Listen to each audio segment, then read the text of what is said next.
अर्हन्ताणम् नमो सिद्धाणं नमो आयर्याणम् नमो वज्रायाणम् नमो लोये साम्बसाहूरम्।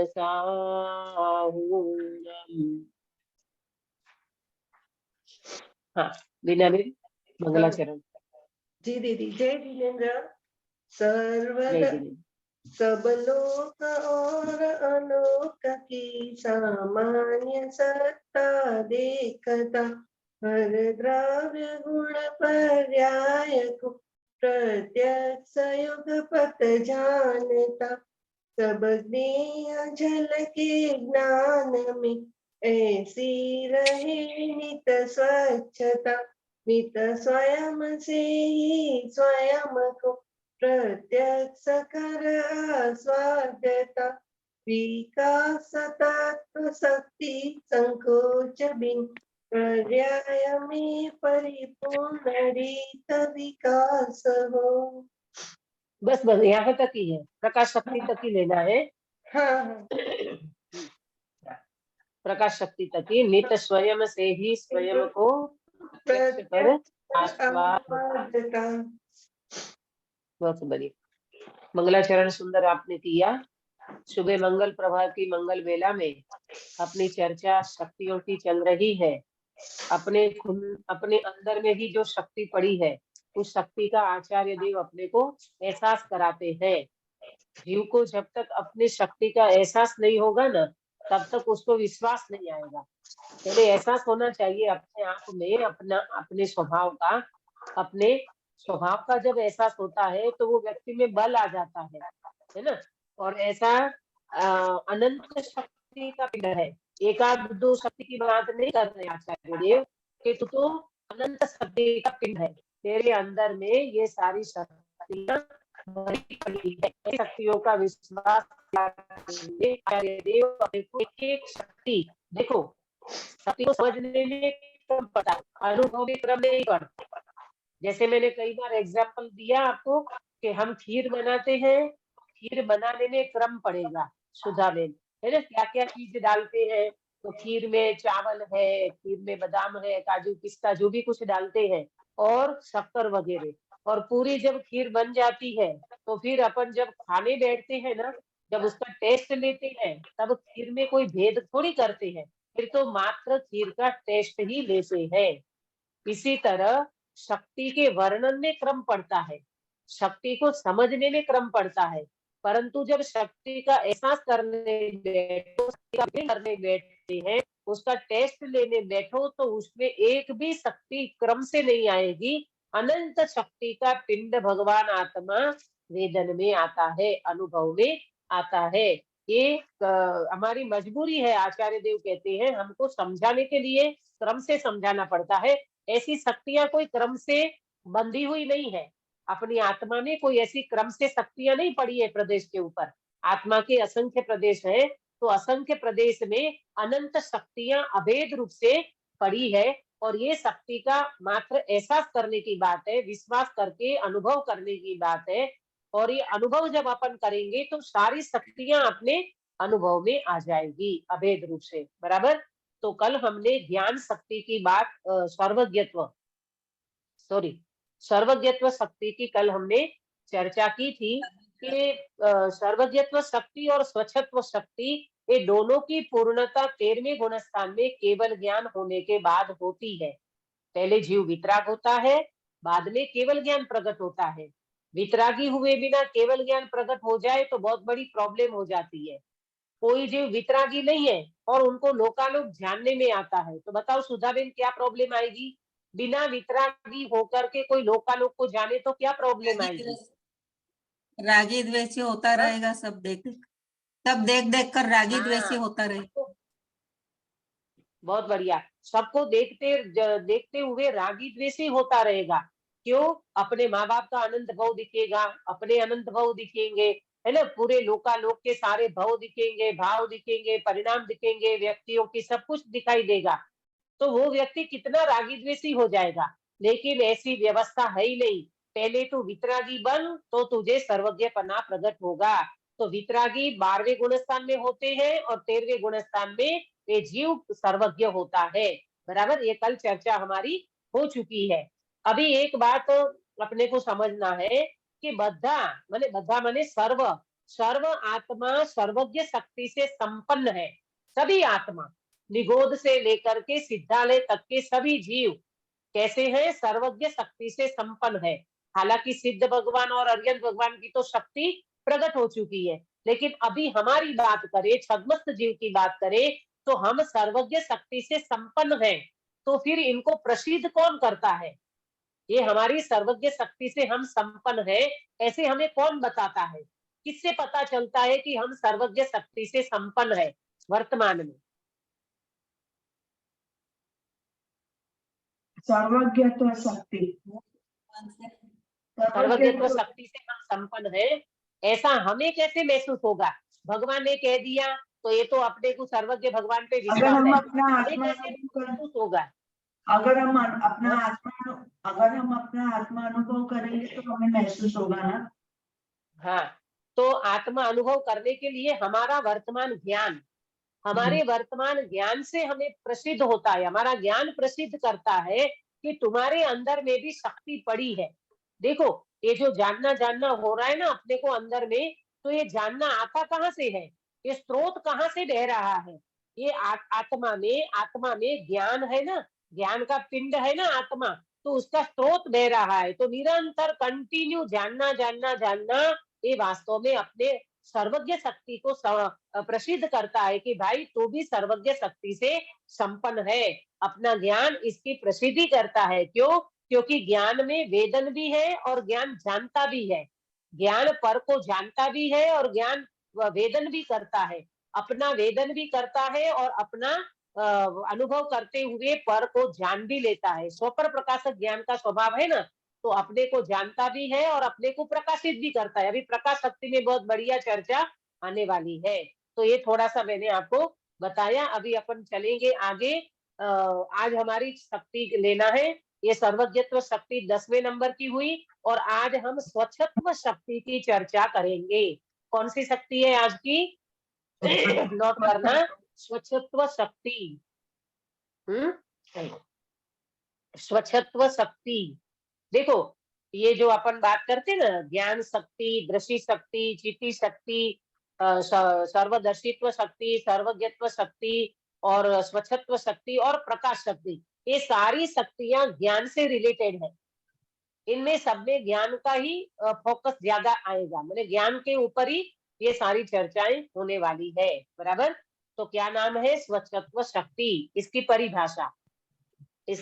परिभाषा definition note करना। अमूर्तिक आत्म प्रदेशों में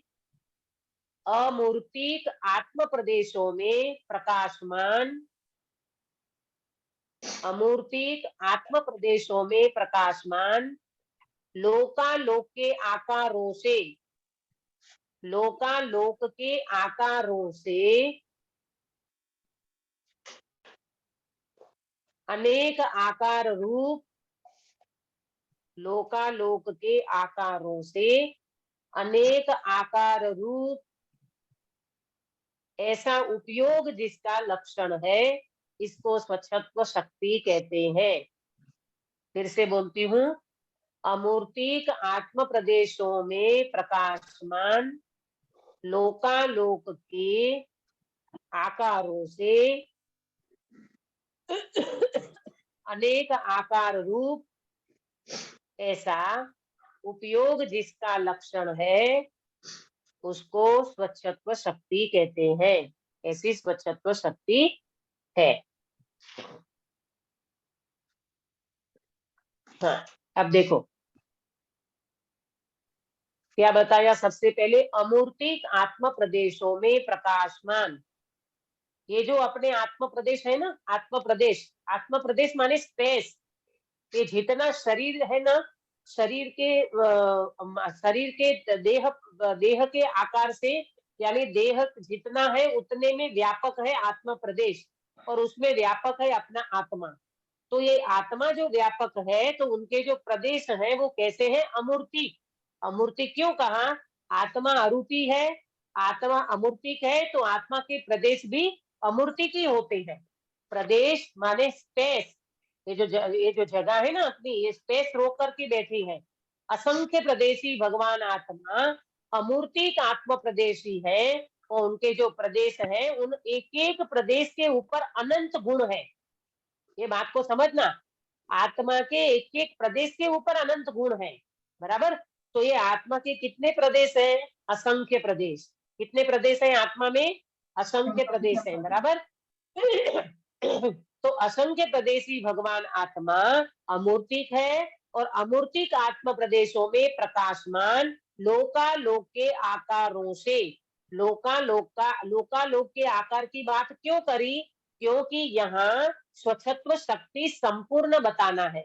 यानी जिन भगवान को लोकालोक जानने में आते हैं, लोकालोक जिसके ज्ञान में प्रकाशित होते हैं, लोकालोक जिसके ज्ञान में स्वच्छत्व शक्ति ऐसी पूर्ण रूप से प्रकट हो गई है कि जिसके ज्ञान में ऐसी स्वच्छता हो गई है ज्ञान की, जिसमें क्या झलकता है? लोकालोक झलकता है। तो लोकालोक के आकारों से अनेक आकार रूप ऐसा उपयोग जिसका लक्षण है। अनेक आकार क्यों बताया? अनेक आकार की बात क्यों करी गिरीश भाई?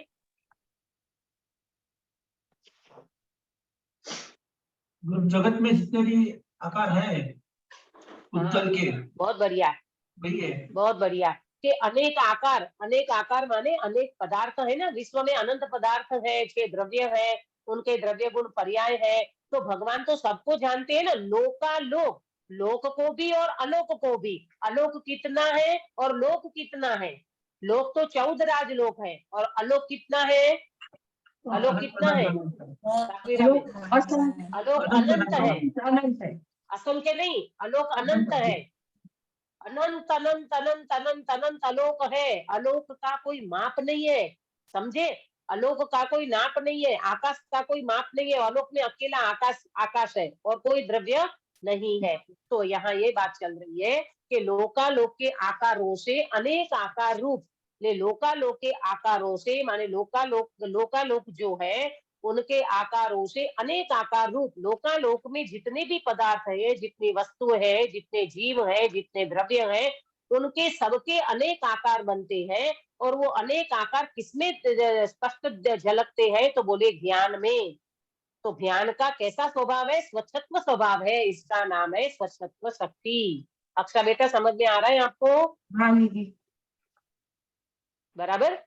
ये स्वच्छत्व शक्ति की बात में क्या लेना? ज्ञान की स्वच्छता लेना, बराबर। स्वच्छत्व शक्ति में क्या लेना? ज्ञान की स्वच्छता लेना। ज्ञान कैसा स्वच्छ है? ज्ञान कैसा क्लीन है? ज्ञान में कैसी क्लियरिटी है? तो बोले कि लोकालोक के जितने भी आकार बनेंगे, अनेक आकार बनेंगे, वो सारे आकार ज्ञान की स्वच्छता में झलकते हैं। इसको स्वच्छत्व शक्ति कहते हैं। ये परिभाषा मैंने आपको समझाई।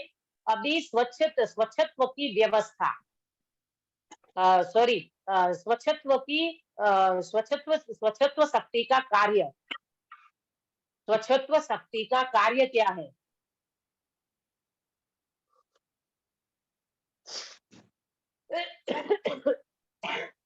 लोकालोक का झलक जाना, ये स्वच्छत्व शक्ति का कार्य है।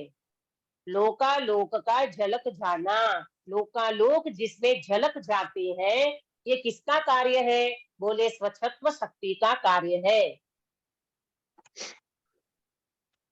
बोलो, अभी अपन थोड़ा कंपैरिजन करें अंकित भैया, सर्वज्ञत्व शक्ति और स्वच्छत्व शक्ति। हाँ, फिर से बोलती हूँ, जो आप नहीं नोट कर पाए कि स्वच्छत्व शक्ति का कार्य क्या है। तो क्या बताया? लोकालोक का झलक जाना, ये स्वच्छत्व शक्ति का कार्य है। देखो, झलक जाता है, झलक में जाना नहीं पड़ता, झलक जाता है, झलकता है, झलक जाता है। क्यों? क्योंकि ज्ञान में ऐसी स्वच्छता है। अभी अपन लेंगे, इनको दृष्टांत से भी समझाएंगे। पंकज भाई समझ में आया? लोकालोक का झलक जाना, ये क्या है? स्वच्छत्व शक्ति का कार्य है। बरोबर है। बराबर। हाँ, अब देखो, बात ये चल रही है कि लोकालोक अपने ज्ञान में झलकते हैं क्योंकि अपना ज्ञान बिल्कुल स्वच्छ होना चाहिए। तो किसका ज्ञान ऐसा स्वच्छ है जिसमें लोकालोक झलक जाते हैं? काश्मीरा बेन। अच्छा मेरा भी नहीं है। केवल ज्ञानी का। अच्छा, काश्मीरा बेन नहीं। हाँ, केवल ज्ञानी का, बहुत बढ़िया। केवल ज्ञानी भगवान का ज्ञान इतना स्वच्छ हो गया है कि जिसमें लोकालोक बिल्कुल झलक जाते हैं। बराबर, ये इनकी स्वच्छत्व शक्ति का कार्य है। बराबर, अभी अपन इस बात को आगे बढ़ाएंगे कि पूरा लोकालोक उसके ज्ञान में एक साथ झलक जाता है। इतना उनका ज्ञान क्लियर है, ज्ञान की इतनी क्लियरिटी है, ज्ञान इतना स्वच्छ है। क्लियर माने स्वच्छ है। यहाँ पर मुझे ये आपको बताना है, मैं अंकित भैया से बात कर रही थी कि भाई सर्वज्ञत्व शक्ति में लोकालोक लोकालोक ज्ञान में जानने में आ जाता है। बराबर, और स्वच्छत्व शक्ति में लोकालोक स्पष्ट दिखाई देता है। बराबर, तो ये दोनों में अंतर क्या पड़ा? सर्वज्ञत्व शक्ति और स्वच्छत्व शक्ति में अंतर क्या पड़ा अंकित भैया? मतलब सामान्य रूप से दिखाई देता है उसमें, और इसमें फिर डिटेल वो डालते हैं। नहीं, इसमें डिटेल और सामान्य की बात नहीं है बेटा। इसमें क्लियर मतलब इसमें स्वच्छत्व, इसमें ज्ञान इतना स्वच्छ है। यहाँ उपयोग की स्वच्छता की बात है और वहां जानने की बात है।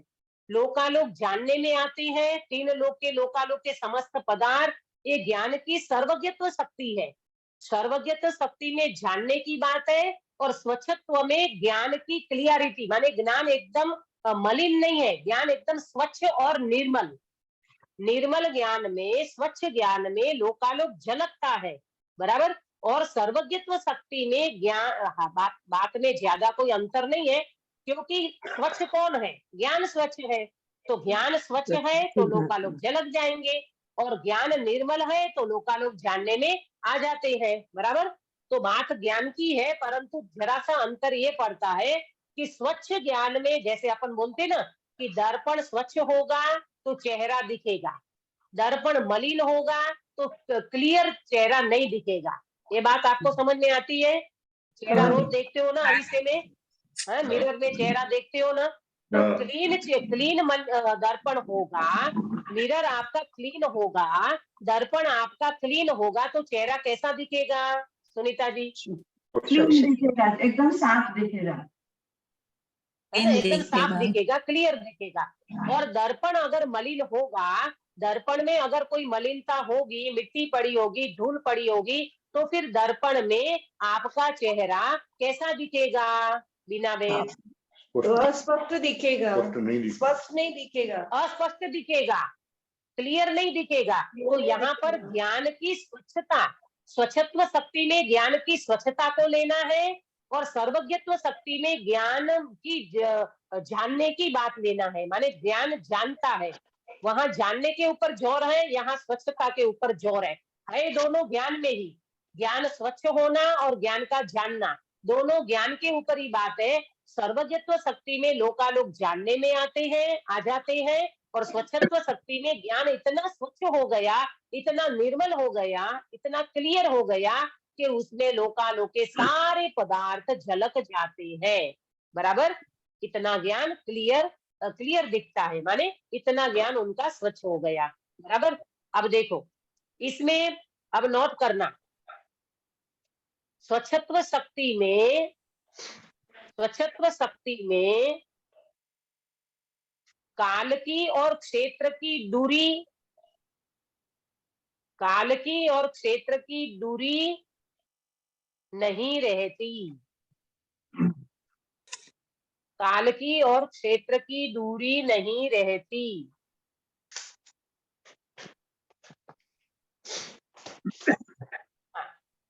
मैं आपको प्रश्न पूछती हूँ, कल आपने, ये भी मतलब नहीं कार्य में नहीं, अलग नहीं, कार्य हो गया, कार्य हो गया।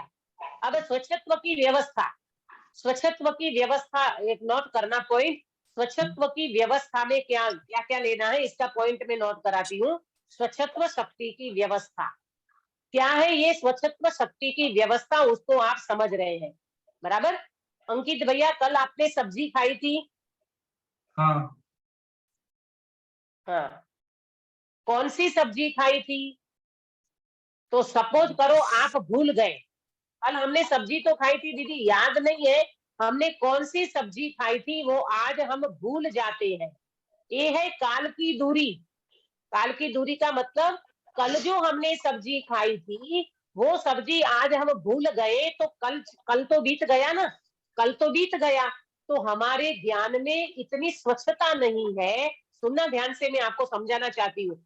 हमारे ज्ञान में इतनी स्वच्छता नहीं है, हमारा ज्ञान इतना निर्मल नहीं है कि कल की खाई हुई सब्जी आज हम भूल गए, तो ये हमारी काल की अस्पष्टता है, काल के बारे में हमारी अस्पष्टता है, अस्वच्छता है।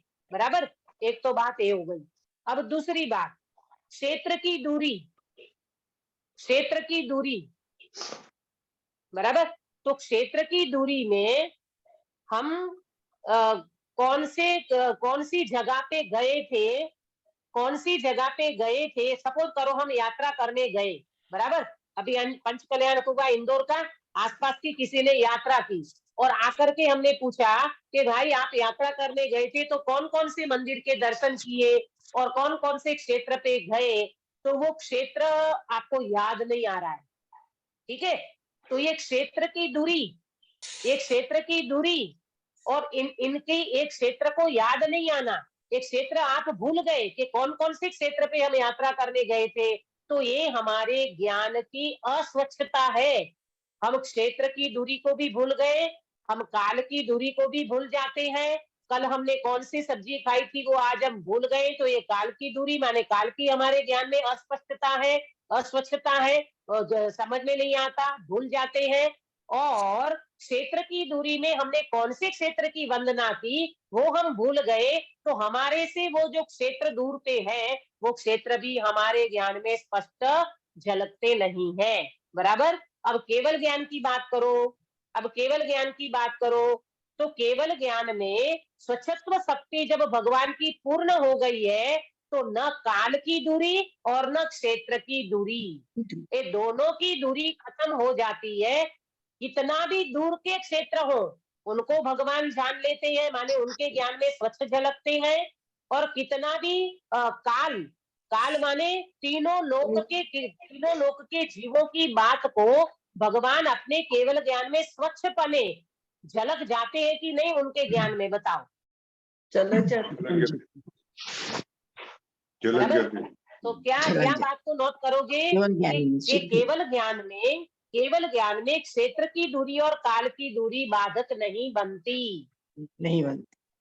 केवल ज्ञान में क्षेत्र की दूरी और काल की दूरी बाधक नहीं बनती। क्यों काल की दूरी बाधक क्यों नहीं बनती? कि भगवान, सर्वज्ञ भगवान अनादि अनंत काल के सारे पदार्थ उनके ज्ञान में झलकते हैं, ये इनकी स्वच्छत्व शक्ति की व्यवस्था है।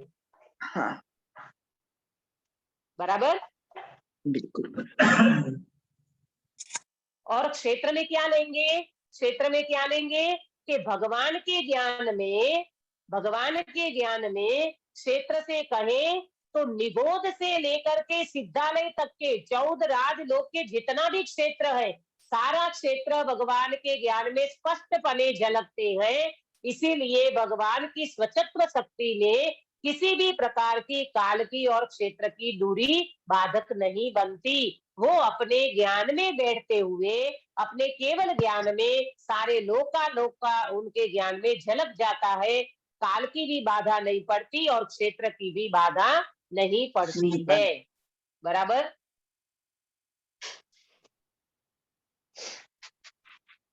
देखो अपने को क्या है मालूम, सदमस्त जीव को हमारे सामने कोई पदार्थ होता है ना तो अपने को क्लियर दिखता है, बराबर। भगवान को ऐसा नहीं है, भगवान को अभी 7वीं नरक दिख रही है कि नहीं अपने केवल ज्ञान में? दिख रही है। तो काल से कितनी दूरी है? 7वीं नरक तो बिल्कुल नीचे है और भगवान कहाँ विराजमान है? सिद्ध भगवान सिद्धलोक में, सिद्धालय में, बराबर, सिद्धालय में विराजमान है। तो क्षेत्र से देखा जाए तो बहुत बड़ी दूरी है, 7 राजू के ऊपर की दूरी है। और देखा जाए तो भगवान के ज्ञान में, बोले भगवान के ज्ञान में इतनी क्लियरिटी है, इतना स्वच्छ ज्ञान है, इतना निर्मल ज्ञान है कि उनके ज्ञान में तो बिल्कुल स्पष्टपने वो सारे जीव झलकते हैं। ये क्या बताया? स्वच्छत्व शक्ति की ऐसी व्यवस्था है, उसमें काल की दूरी और क्षेत्र की दूरी सर्वज्ञ भगवान को बाधक नहीं बनती है। बराबर। हाँ, अब दूसरी बात नोट करना, दर्पण के सामने 4 व्यक्ति या 400 व्यक्ति दिखे, दर्पण है दर्पण, दर्पण के सामने 4 व्यक्ति दिखे कि 400 व्यक्ति दिखे, वजन पड़ता है क्या? नहीं पड़ता दर्पण है। भारी हो जाता है क्या? नहीं नहीं होता। नहीं होता है। ऐसे भगवान के ज्ञान में कितने ही लोकालोक जल के तो ज्ञान भारी नहीं होता। क्या सुंदर बात है। ज्ञान में वजन नहीं पड़ता, ज्ञान भारी नहीं हो जाता। जैसे एक रूपी दर्पण की बात करें तो दर्पण में 4 व्यक्ति झलके के 400 व्यक्ति झलके तो दर्पण वजन वाला नहीं हो जाता, भारी नहीं हो जाता। ऐसे भगवान के ज्ञान में लोकालोक झलके तो भी भगवान का ज्ञान भारी नहीं हो जाता, उसमें वजन नहीं पड़ता।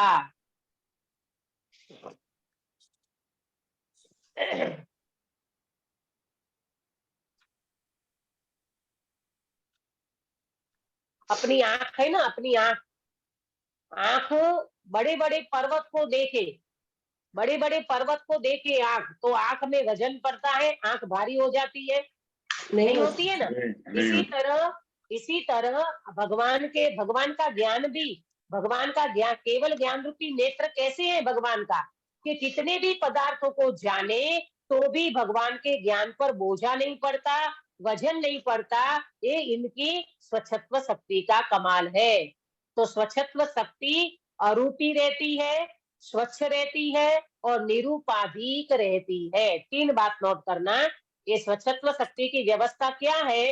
कितना भी वजनदार पदार्थ को ज्ञान में झलक जाए तो भी ज्ञान अरूपी रहता है, स्वच्छ रहता है और निरूपाधिक रहता है। कोई उपाधि नहीं रहती ज्ञान में, ऐसा कोई बोझा नहीं लगता उसको, बाप रे बाप अब लोकालोक मेरे ज्ञान में झलक गए, अब तो मैं भारी हो गया, मेरे में तो वजन हो गया, ऐसा कुछ भी नहीं है। क्यों नहीं है ऐसा? क्योंकि ज्ञान अरूपी रह करके रूपी को जान लेता है, ज्ञान वितरागी होकर के राग को जान लेता है, कोई प्रॉब्लम नहीं है। देखो मैं बताऊंगी अभी आपको हमारे साथ ये प्रॉब्लम क्यों आती है और भगवान को ये प्रॉब्लम क्यों नहीं है। निरूपाधि मतलब क्या? निरूपाधि माने कोई उपाधि नहीं रहती ज्ञान में, ज्ञान बिना उपाधि का। ऐसे अपने को उपाधि आ पड़ती है ना कि भाई ये तो निरूपाधिक, निरूपाधिक माने उपाधि नहीं रहती उसमें, टेंशन। बिल्कुल ज्ञान अपने से होता है, इसीलिए अरूपी रहता है, स्वच्छ रहता है और निरूपाधिक, कोई उपाधि नहीं रहती उस ज्ञान में, कोई बोझा नहीं रहता उस ज्ञान में, बिल्कुल निरूपाधिक ज्ञान रहता है। देखो दर्पण में अग्नि जल के तो दर्पण गर्म हो जाता है, नहीं होता है। नहीं होता ना। दर्पण में अग्नि जल के तो दर्पण गर्म नहीं हो जाता। तो केवल ज्ञान रूपी दर्पण में राग रूपी अग्नि जल के तो क्या केवल ज्ञान रागी हो जाएगा? अरे नहीं होता, ज्ञान तो हमेशा स्वच्छ ही रहता है। चाहे ये तो अपनी भी बात करें, अपने को राग जानने में आता है तो क्या अपन रागी हो जाते हैं? नहीं होते ना। ज्ञान को भिन्न जान सकते हैं क्योंकि ज्ञान में ऐसी स्वच्छता है कि राग प्रतिबिंबित होता है, राग झलक जाता है, लेकिन फिर अपन तकलीफ में क्यों आ जाते हैं? क्योंकि अपन उस रूप अनुभव करते हैं, राग रूप अपने को अनुभव करते हैं तो अपने को प्रॉब्लम आती है। दर्पण कभी ये कहता है कि मैं तो जल गया, अग्नि जल की तो मैं जल गया, ऐसा दर्पण कभी बोलता है? नहीं बोलता। आप कहोगे दीदी दर्पण तो जड़ है, वो क्या बोलेगा? हम जिंदे हैं, हम जीवत्व, हम चेतन है तो हम बोलते हैं, लेकिन तुम चेतन होकर के तुम अपना पद नहीं संभालते, तुम अपनी स्वच्छता को नहीं देखते हो, इसलिए तुम्हें प्रॉब्लम है। देखो सुनो ध्यान से, अपने को ज्ञान में राग झलका, बराबर, अपने पास भी मति श्रुत ज्ञान की तो स्वच्छता है ना, थोड़ी स्वच्छता तो अपने ज्ञान में है कि नहीं, निर्मलता, बराबर, अपने ज्ञान में निर्मलता है तो अपने को राग अपने ज्ञान में झलकता है ना, ज्ञान जानने में आता है, झलकता है।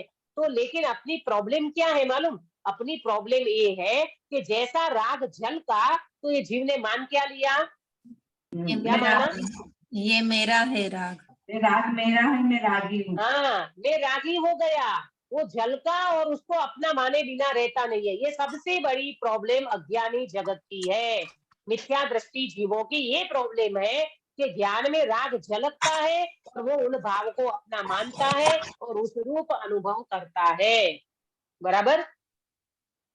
लेकिन ऐसा नहीं करो प्रभु, अपने को प्रैक्टिकल करना है ना, तो प्रैक्टिकल करना होगा तो अपने को जब भी कोई जानना होवे ना, अपने ज्ञान में स्वच्छता है, निर्मलता है, तो अपने ज्ञान में पदार्थ दिखाई देंगे, भाव दिखाई देंगे, है ना, विकल्प भी दिखाई देंगे। तो उस समय अपने को भेद विज्ञान ये करना है कि ये भाव मेरे ज्ञान में झलकते हैं बस। तो दर्पण में जैसे कोई पदार्थ झलकता है तो दर्पण कोई प्रॉब्लम नहीं करता, दर्पण अपने में रहता है। तो ये तो जड़ है, अरे तुम तो चेतन हो, तुम तो और विवेकी हो, तो तुम अपने स्वभाव में रहने की प्रैक्टिस करो। तो प्रैक्टिस करने का तो ये तो उपदेश की भाषा है, तुम अपने में ही रहते हो, तुम्हारी स्वच्छता कभी मलिन नहीं हो जाती। प्रभु इतना सुंदर अपना ज्ञान है, इस ज्ञान को अपने को समझने की जरूरत है। टीवी में पिक्चर आता है ना, टीवी का जो आपका स्क्रीन रहता है उसके ऊपर कितने सारे पिक्चर आते हैं, पर्दे के ऊपर कितने सारे चित्र क्लियर दिखते हैं, सीन क्लियर दिखाई देते हैं, सुनामी भी दिखाई देती है, फास्ट वो लड़ाई करते हैं वो भी दिखाई देते हैं, कोई प्रेम करते हैं वो चित्र भी दिखाई देते हैं। टीवी को क्या प्रॉब्लम है बताओ, कुछ नहीं, कोई प्रॉब्लम नहीं है, कोई प्रॉब्लम नहीं है। टीवी को कोई प्रॉब्लम नहीं है, उसके पर्दे के ऊपर इतने सारे चित्र दिखाई देते हैं, है तो भी टीवी को कोई प्रॉब्लम नहीं है। तो प्रभु अपना भी ये ज्ञान दर्पण इतना क्लियर है, इतना क्लीन है, इतना स्वच्छ है, उसमें सारे भाव दिखाई दे, सारे विकल्प दिखाई देते हैं, सब कुछ दिखाई दे, तो अपने को कोई प्रॉब्लम नहीं होना चाहिए। परंतु जीव की अज्ञानता के कारण, जीव की विपरीतता के कारण इन भावों को अपना मान लेता है और वहां इसको प्रॉब्लम शुरू हो जाती है। ख्याल में आ रहा है आपको? तो अब ये कह रहे हैं आचार्य देव, स्वच्छत्व शक्ति की व्यवस्था समझो। आपके पास भी मति श्रुत ज्ञान की स्वच्छता है, हमारे पास कौन से ज्ञान की स्वच्छता है? मति श्रुत ज्ञान। तो मति श्रुत ज्ञान की स्वच्छता में भी, सुनो ध्यान से, मति श्रुत ज्ञान की स्वच्छता में भी अपने को भी निर्मल है तो उतना घने झलकेंगे अपने ज्ञान में। देखो मैं आपको एक बात बताती हूँ, जाति स्मरण ज्ञान होता है ना, जाति स्मरण ज्ञान किसको हुआ था पता है? जाति स्मरण ज्ञान श्रीमद रामचंद्र को, काफी लोगों को है। हाँ, श्रीमद राजचंद्र जी को, बेनश्री बेन को, बेंसी चंपा बेन को, हाँ, हाँ। हाँ, और एक 2.5 साल की वो गीता राजुल, जो बेनश्री बेन के बड़े भाई के लड़के की लड़की, वो गुरुदेव उसकी भी बहुत बार बात करते हैं, हमने नहीं देखा, आपने भी शायद नहीं देखा होगा। उसको ऐसे 2-3 व्यक्ति का नाम आता है अपने यहाँ, श्रीमद जी को, कृपाणु दे को, बेनश्री बेन का तो बिल्कुल बात आती ही आती है। मुझे ये बताना है कि ये जो जाति स्मरण ज्ञान होता है ना, तो जाति स्मरण ज्ञान कौन से ज्ञान का भेद है, पता है किसी को? मति ज्ञान। हाँ, ये मति ज्ञान का भेद है। मति स्मृति ये सब है ना, तो ये मति ज्ञान में स्मृति, एक स्मृति नाम का ज्ञान का भेद आता है। तो स्मृति माने पूर्व भव की स्मृति आ जाती है उनको, तो असंख्य अब्जों वर्षों तक का जाति स्मरण ज्ञान व्यक्ति को हो सकता है, बराबर। तो मुझे ये बताना है आपको कि ये जो जाति स्मरण ज्ञान में उसको अपने भव दिखाई देते हैं, पूर्व की जाति, पूर्व के भव उनके ज्ञान में स्पष्ट दिखाई देते हैं। मैं फला भव में यहाँ था, यहाँ था, यहाँ था, यहाँ था, बराबर। ये जो गीता की बात आती है ना राजुल की, तो वो बताती है जूनागढ़ में चलो, 2.5 साल की लड़की, गुरुदेव तो उनका बहुत वर्णन करते हैं। इतनी छोटी सी 2.5 साल की गीता बाई राजुल यहाँ आई और वो कहती है मेरा नाम गीता है। तो बोले तेरा नाम गीता क्यों, तू तो राजुल है। बोले नहीं नहीं, आप चलो जूनागढ़ में, वहां मेरा जन्म हुआ था, मैं वहां गीता नाम की लड़की थी और मर करके मैं यहाँ राजुल करके आई हूँ यहाँ पर। मेरा नाम अभी राजुल है, पहले मेरा नाम गीता था। मेरा ये कहना है, ये जाति स्मरण ज्ञान कौन से ज्ञान की स्वच्छता है? बोले मति ज्ञान की। तो स्मृति आ जाती है व्यक्ति को, मति ज्ञान इतना क्लियर हो जाता है, मति ज्ञान में इतनी स्वच्छता है कि उस व्यक्ति को असंख्य अब्जों वर्ष का ज्ञान, उनका भव, उनको उनकी जाति पूर्व की उनके ज्ञान में स्पष्ट दिखाई देती है। बराबर आ रहा है आपको समझ में? हाँ दीदी।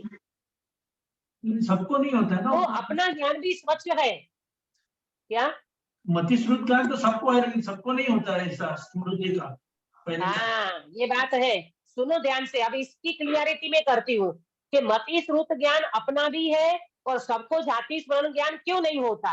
तो जाति स्मरण ज्ञान हो जाना एक बहुत कोई रेयर केस में बनता है, माने बहुत कम जीवों को होता है। बराबर। परंतु समझना ये बात को कि जाति स्मरण हो जाना वो सम्यक दृष्टि को ही जाति स्मरण होता है, ऐसी बात बिल्कुल नहीं है। मिथ्या दृष्टि जीव को भी जाति स्मरण ज्ञान हो सकता है। हा? ऐसा नहीं समझना कि जो सम्यक दृष्टि है उसको ही जाति स्मरण ज्ञान होगा, ऐसा बिल्कुल नहीं है। मिथ्या दृष्टि जीव को भी जाति स्मरण ज्ञान हो सकता है। तो गिरीश भाई का ये प्रश्न है कि सबको क्यों नहीं होता है? तो सबको नहीं होता, ऐसी योग्यता है। क्योंकि जाति स्मरण ज्ञान है ना, बहुत तीव्र बहुत मंद कसाई जीव होगा या उसकी ऐसी योग्यता होगी, उसको होता है, सबको नहीं होता। और वो नहीं हो तो तुम्हारा आत्मज्ञान रुक जाएगा, ऐसी भी बात नहीं है। ये बात को बराबर समझना। अगर हमको जाति स्मरण ज्ञान नहीं होगा तो क्या हमारा आत्म कल्याण रुक जाएगा? बोले बिल्कुल नहीं रुकेगा। और किसी को जाति स्मरण हो गया तो उसका आत्म कल्याण हो जाएगा? बोले जरूरी नहीं है। ये तो श्रीमद जी और बेनश्री बेन तो बिल्कुल वैरागी जीव थे, तो जाति स्मरण ज्ञान उनको निमित्त बन गया अपने वैराग्य की पुष्टि करने में। वरना हर जीव के बस की बात नहीं है कि जाति स्मरण ज्ञान हो जाए और वो जीव आत्म कल्याण में लग जाए। तो मेरा क्या कहना था? मेरा ये कहना था कि ये जो मतिश्रुत ज्ञान है ना, इसमें अपनी स्वच्छता है कि जिस स्वच्छता के कारण अपना अभी जो ज्ञान में जानने में आता है, ये अपने ज्ञान की स्वच्छता है। आया समझ में? अपने ज्ञान की स्वच्छता है, लेकिन अपना ज्ञान बहुत सारा मलिन पड़ा है। स्वच्छता थोड़ी है और मलिनता ज्यादा है। समझना, अपनी बात कर रही हूँ। अपने ज्ञान में स्वच्छता कम है और मलिनता ज्यादा है। जितनी स्वच्छता है उसमें अगर आपका उपयोग आत्मा में लग जाएगा तो काम हो जाएगा। और जितनी मलिनता है उस मलिनता में ही पड़े रहेंगे तो अपना आत्म कल्याण कभी नहीं होगा। ख्याल में आ रहा है आपको? बात समझ में आ रही है? तो मैं ये बताना चाह रही हूँ कि अपना जो ज्ञान है ना, उस ज्ञान में अब समझना अपने को प्रैक्टिकल कैसे करना है। अपना ज्ञान राग से मलिन हो रहा है। किससे मलिन हो रहा है? राग से मलिन हो रहा है। बराबर। रागादि भाव से, मिथ्यात्व से, अज्ञानता से अपना ज्ञान मलिन हो रहा है। तो मलिन दर्पण में जैसे चेहरा नहीं दिखता, ऐसे मलिन ज्ञान में भगवान आत्मा दिखाई नहीं देगा। मलिन दर्पण में चेहरा नहीं दिखता, ऐसे मलिन भाव में आत्मा का दर्शन नहीं होगा। तो फिर क्या करना है हमें? हमें ये करना है, अपने मलिन भाव को दूर करना है। तो कैसे मलिन भाव को दूर करेंगे? वेद विज्ञान के अभ्यास से मलिन भाव को दूर करना है। बराबर। अपने को ये मलिन भाव समझ में आता है? ये जो अपने को परिणाम चलते रहते हैं शुभ अशुभ भाव, कभी राग तो कभी द्वेष तो कभी कषाय तो कभी क्रोध तो कभी मान तो कभी माया तो कभी लोभ, तो ये सारे परिणाम निरंतर चलते हैं। तो उन भाव में अपन इतने दे जाते हैं, उन भाव रूप अपने को अनुभव करते हैं और उसमें एकत्व ममत्व करते हैं। किसी व्यक्ति ने किसी को दो शब्द कह दिया है ना, दो शब्द किसी ने किसी को कह दिया। घर में हमारे 4-7 मेंबर है, 4-6 मेंबर, तो एक दूसरे को किसी ने कुछ बोल दिया। हम जैसे किसी व्यक्ति ने दो शब्द कहा तो कहा क्यों, मुझे बोला तो बोला क्यों। अब वो शब्द को ऐसा पकड़ के बैठ जाते हैं, अपना उपयोग उससे मलिन हो जाता है। अरे प्रभु, उसी समय भेद विज्ञान करो ना, उस समय भेद विज्ञान करो कि मेरे ज्ञान में ये शब्द वर्गना झलकी है, मेरे ज्ञान में मेरी स्वच्छता के कारण किसी ने मेरे को 2 शब्द कहा, तो ये 2 शब्द का पता कहाँ पड़ा? अपने ज्ञान की स्वच्छता में शब्द झल के। अब भेद विज्ञान करो कि शब्द तो भाषा वर्गणा के पुद्गल है, मैं तो अरूपी भगवान आत्मा हूँ, ये शब्द मुझे स्पर्शते नहीं है, ये परिणाम मुझे स्पर्शते नहीं है, ये भाव मेरे में आते नहीं है। बताओ, ऐसा भेद विज्ञान करेंगे तो ज्ञानी कहते तुम्हें राग द्वेष की उत्पत्ति नहीं होगी। और हम तकलीफ में पड़े हैं ना पंकज भाई, ये सब भावों को अपन अपना मानते हैं। हाँ हाँ जी बोलो। हाँ दीदी। यही तो भेद विज्ञान करना है। और करना क्या है? ये भेद विज्ञान करेंगे तो अपने को तकलीफ जैसी कोई चीज नहीं है प्रभु। कोई दुखी होने वाले नहीं है अपन, लेकिन अपन अपनी अज्ञानता से दुखी हो रहे हैं। किसी ने बोला तो दुखी हो गए, किसी ने सुनाया तो दुखी हो गए, कोई वस्तु चली गई तो दुखी हो गए, कोई कुछ खाने को कम मिला तो दुखी हो गए, पहनने को कम मिला तो दुखी हो गए। अरे भगवान, तेरे ज्ञान में ये सारे पदार्थ मात्र झलकते हैं भाई, तेरे ज्ञान में आ नहीं जाते। तेरे को कम मिला कि ज्यादा मिला, उससे ज्ञान में क्या फर्क पड़ता है? ज्ञान तो दोनों को जानता ही है, ज्ञान में तो मात्र स्वच्छता ही है। ये प्रैक्टिकल अपन करेंगे तो ही अपना कल्याण होगा, वरना नहीं होगा। देखो भगवान कैसे मालूम, मूर्त को अड़े बिना मूर्त को जानते हैं, राग को अड़े बिना माने राग हुए बिना राग को जानते हैं। भगवान के ज्ञान में मूर्त पदार्थ झलकते कि नहीं? 6 द्रव्य, उसमें मूर्त पदार्थ भी झलकते हैं, पुद्गल भी झलकते हैं, लेकिन भगवान का ज्ञान पुद्गल को अड़ता नहीं है, पुद्गल को छूता नहीं है, और पुद्गल को जान लेते हैं, माने उनके स्वच्छता में झलक जाते हैं। बराबर। और रागी हुए बिना राग को जान लेते हैं। किसके राग को? अपने राग को नहीं, भगवान तो वितराग हो गए, दूसरे के राग को भी भगवान जानते हैं। कितना दुखी हो रहा है राग के कारण, आया समझ में? कितना दुखी हो रहा है जीव राग के कारण, भगवान के ज्ञान में स्पष्ट दिखता है। फिर भी इस जीव को समझ में नहीं आता कि मैं राग से दुखी हूँ, ऐसा नहीं समझता। उनको ये लगता है मैं पर द्रव्य से दुखी हूँ, ये घर में से चला जाए तो मुझे सुखी हूँ, मैं सुखी हो जाऊंगा, मेरी माने तो मैं सुखी हो जाऊंगा। ज्ञानी कहते हैं होता स्वयं जगत परिणाम, मैं जग का करता क्या काम। ये बात को समझ लो कि सब स्वतंत्र परिणमन है, किसी को तुम दबा नहीं सकते, किसी को तुम चला नहीं सकते, किसी को तुम रोक नहीं सकते, टोक नहीं सकते। तुम अपने ज्ञान में स्वच्छत्व शक्ति है तुम्हारे पास, जो भी झलक जाए उसको भिन्न जानो, अपने ज्ञान की स्वच्छता और निर्मलता को बढ़ाओ, तो ही तुम्हारी स्वच्छत्व शक्ति का परिणमन आपके अनुभव में आनंद देगा। नहीं तो दुखी दुखी बने रहेंगे और आकुलता के बिना कुछ भी हाथ नहीं लगेगा। समझ में आया? तो इस तरह से ये स्वच्छत्व शक्ति की चर्चा की है। ये स्वच्छत्व शक्ति वास्तव में बहुत बढ़िया शक्ति है। पदार्थ का झलक जाना ये अपने उपयोग की स्वच्छता है। हमारे मतिश्रुत ज्ञान के हिसाब से हमारे ज्ञान में पदार्थ जल के, भाव जल के, परिणाम जल के, कोई भी विकारी भाव जल के, तो भी हमारा ज्ञान उस रूप नहीं होता। ये हमारी स्वच्छत्व शक्ति का कमाल है। ऐसी स्वच्छत्व शक्ति अपने अनुभव में आ रही है, अपने वेदन में भी आ रही है। जीव उसकी ओर दृष्टि नहीं करता, वेद विज्ञान नहीं करता, तो उस जीव को उसका परिणमन ख्याल में नहीं आता है। बड़े पंडित साहब की एक भक्ति है, रे स्वच्छता तो देखो जहाँ सर्वजेय झलके, नहीं गेय कृत मलिनता, निर्मल अमल ही ज्ञान सदा है। स्वच्छता देखो, स्वच्छता भगवान के ज्ञान में लोकालोक झलकते, ऐसी स्वच्छता है। और तुम्हारे ज्ञान में अल्पज्ञ ज्ञान होने के कारण जितने भी भाव परिणाम विकल्प झलकते हैं, ये ज्ञान की स्वच्छता है। ज्ञान तुम्हारा उनसे बिल्कुल भिन्न है।